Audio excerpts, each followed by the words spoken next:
Oh, the Balloon Fiesta. Everybody should experience one at least once in their life. Well, people have seen pictures of the Balloon Fiesta, but there are things that you just don't see unless you come to the launch site. We get to act like children. There's a child in all of us. We get to do it legitimately. They're not going to send for the men in white coats. You don't get the experience of walking through the field and looking up, and there's a whole canopy of color. Part of the fun of the Balloon Fiesta is seeing old friends, and it's almost like an annual reunion. You don't hear the noise of the burners, which some balloonists say is like dragons talking to one another.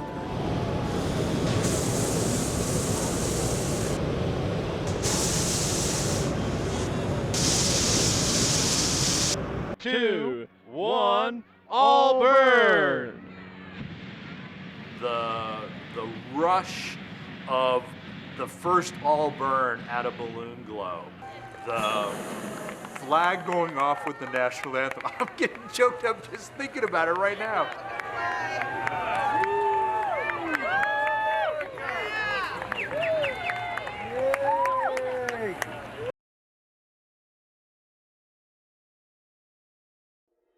Started covering the Fiesta in 1975 and got my first balloon ride then, which was very cool. And then covered the Fiesta again in 1976 and 1977. And by the end of the 1977 Fiesta, I was hooked. As a family, we all went ballooning. They went to the very first Balloon Fiesta and they loved it, and they got a bunch of friends together. So I think we had 10 families, and the 10 families all chipped in, and we kind of started a club, and we bought a balloon, and we all and it was a big, huge family affair because everybody had kids the same age, and it was great. It was a great way to start. Well, I was working for a local radio station back in the early 1980s.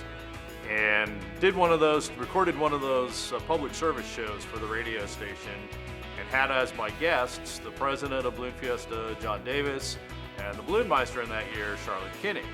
So we taped that program on a Thursday, and then it turns out that for totally unrelated reasons, I got fired on Friday. The show still aired on Sunday, but Friday afternoon, I was out here on Balloon Fiesta Field, and I said, hey, I'm out of a job and I'm not going to find one next week. How can I help you?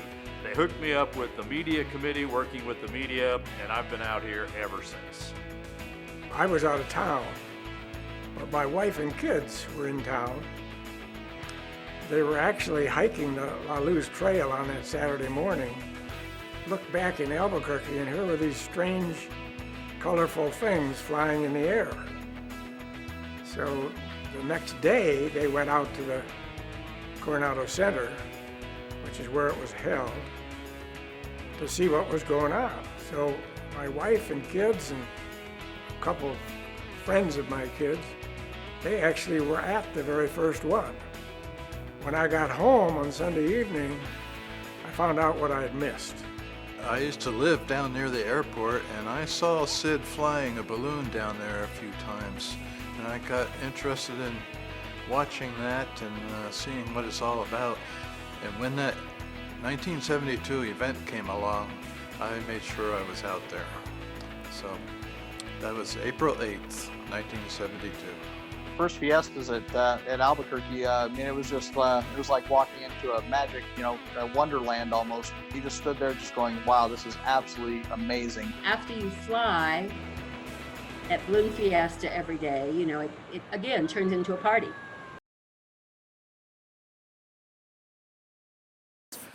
Albuquerque is one of the few places that you can literally walk onto the balloon field and walk right up to a basket and a pilot and be right there while it's happening. Most balloon rallies and around the country have a fenced off or a roped off area that the spectators are behind.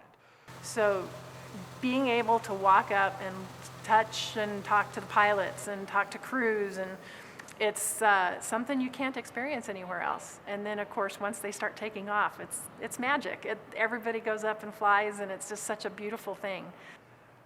There was never an official policy that I was aware of at the first one in '72.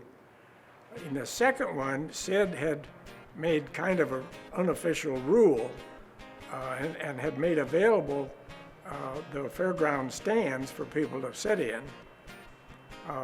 But as people got bored of sitting there, we went out there and Sid welcomed that. And after that very first day, he told people and the officials that were doing taking care of the balloons,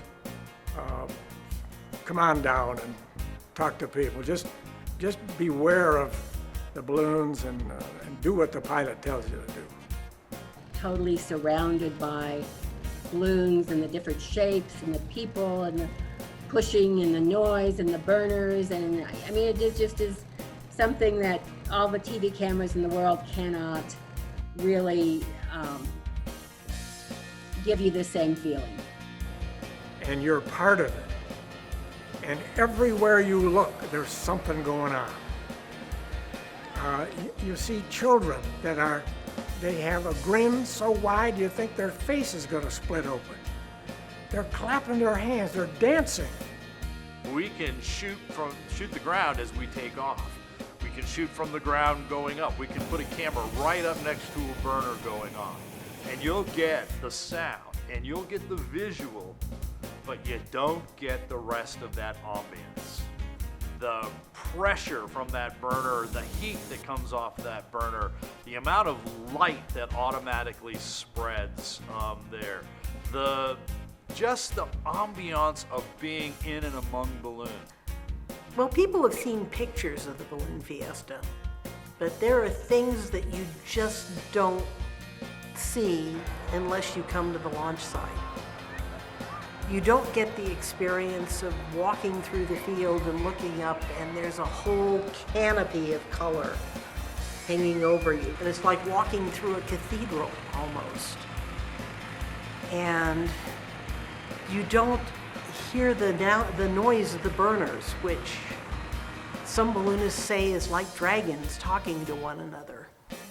And you don't feel the heat coming out of the envelopes. If you're close to the basket and the pilot turns the burner on, those burners generate a lot of heat, and it actually comes down around the basket, which is really great when it's cold. If you're not on the field, you don't experience the sensation of that canopy of color lifting away from you and heading off into the sky. I think every child has held a balloon at some point and has, on purpose or accidentally, let it go. And you watched it as it goes up, and wow, I wish I could do that. Well, at the Balloon Fiesta, you can.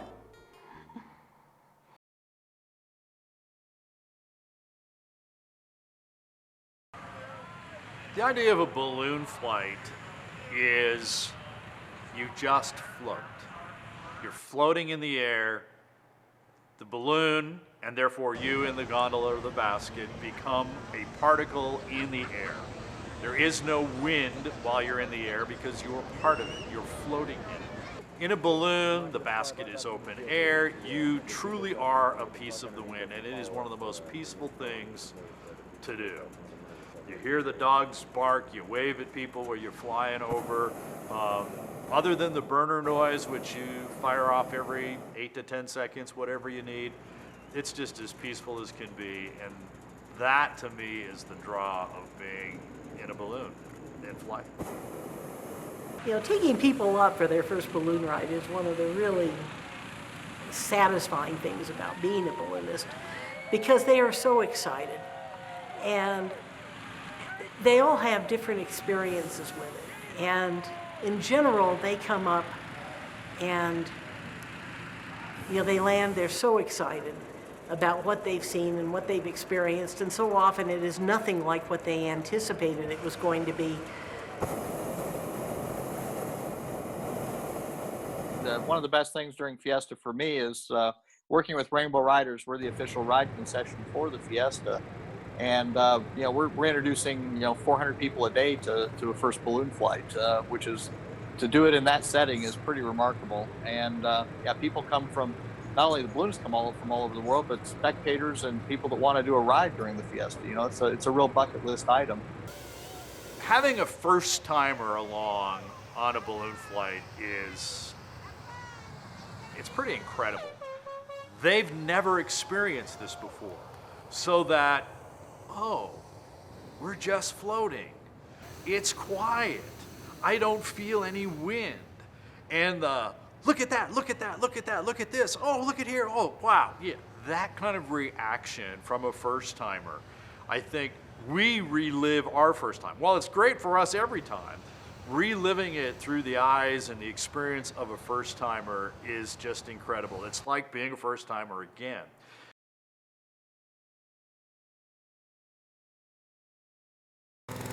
Balloon Fiesta really makes it a small world. When Balloon Fiesta happens, it's like a huge family reunion. You see pilots, crew, guests, journalists from all over the world. My joke about it is I came for the ballooning and I stayed for the people. But the people that you meet along the way, and so many of them have become friends, and some of them have become my nearest and dearest friends. And these are people I never would have met had I not gotten involved in this sport. And I think a great many balloonists will tell you that the camaraderie and the friendships and the fellowship are one of the big draws of ballooning. Part of the fun of the Balloon Fiesta is seeing old friends, and it's almost like an annual reunion. When I was doing the Ballooning Journal, I had a lot of overseas friends because that was a worldwide magazine, went all over. And I think that having those people come here to see them each year, it was kind of a special treat. So that the camaraderie that we have out there on the balloon field, that's something very special. Ballooning has basically changed my life and my family's life, from all the people that we've got to meet and got to interact with and become friends with and drink beer with and have fun with. We know each other's families. We have third generation balloon pilots from this group of volunteer balloonists here in New Mexico and lots of other places around the world. There are balloonists out here that second and third generation balloonists. Our family is a little bit unique. My dad's grandfather was a pilot, although not a balloon pilot. He was fixed wing pilot, as was his father. So my dad is actually a third generation, which makes me fourth generation, and my son is working on his license, so he's going to be a fifth generation pilot. You have a lot of families out here with that kind of a history, and it's pretty outstanding. Our family took it a little bit farther. My mother was a balloon meister in 1980 and 82, I believe. And so I am the first and so far only second generation balloon meister. So that's a bit of an accomplishment. Kind of happy about that. So my family started ballooning back in the 70s. My grandparents had the first balloon, and we've been able to keep that as a family tradition with my grandparents. My mother's a pilot, my father-in-law was a pilot, my wife's a pilot, and my children are both pilots. And I don't know of anybody else that actually has four generations of balloonists that are going, but it's a great multi-generational type activity. It's something that everyone can enjoy at various stages of their life. So my kids, when they were very little, they'd be sleeping in the bottom of the baskets. That's how calm it is, and how well adjusted they were to the ballooning. Up to I took my grandmother for her last balloon flight when she was 95 years old. So it's something that you can share with the whole family. It's a tradition that's bonded us, and I think it does for a lot of families as well. It's just something that's hard to get out of your blood. You know, it's really hard to walk away from something that's this much fun and that you can share with so many different people.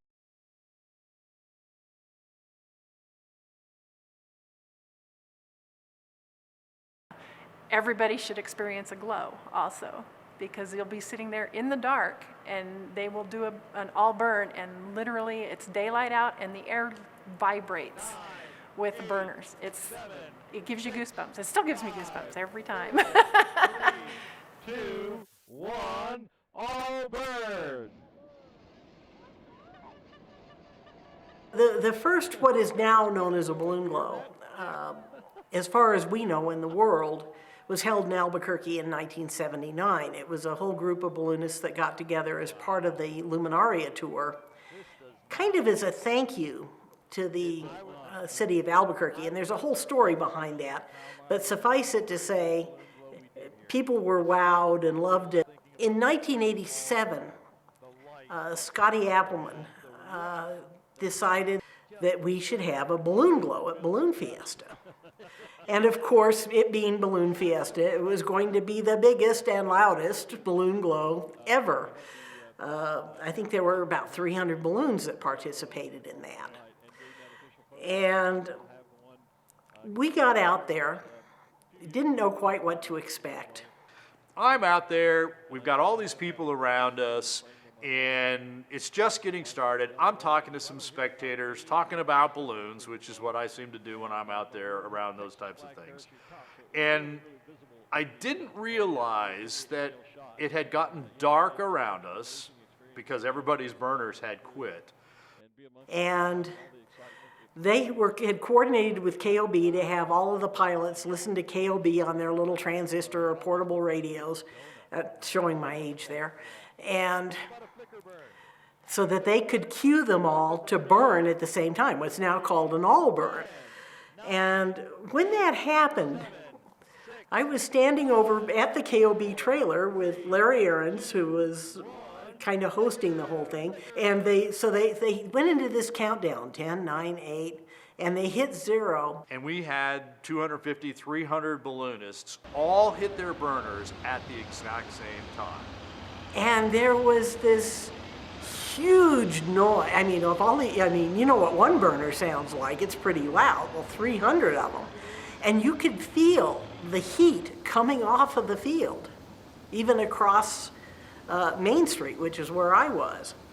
From total darkness, or almost total darkness, the amount of light, heat, and roar from those burners just knocked me over.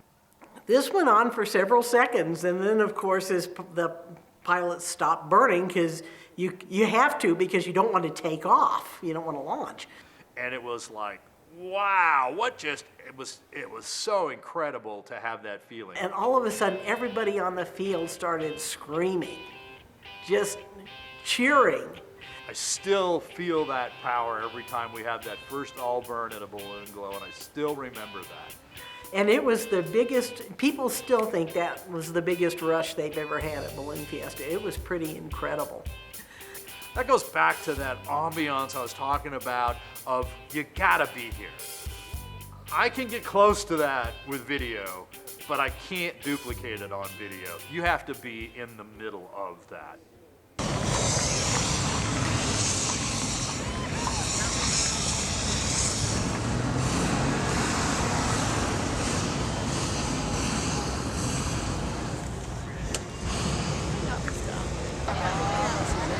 I think he knows where we are.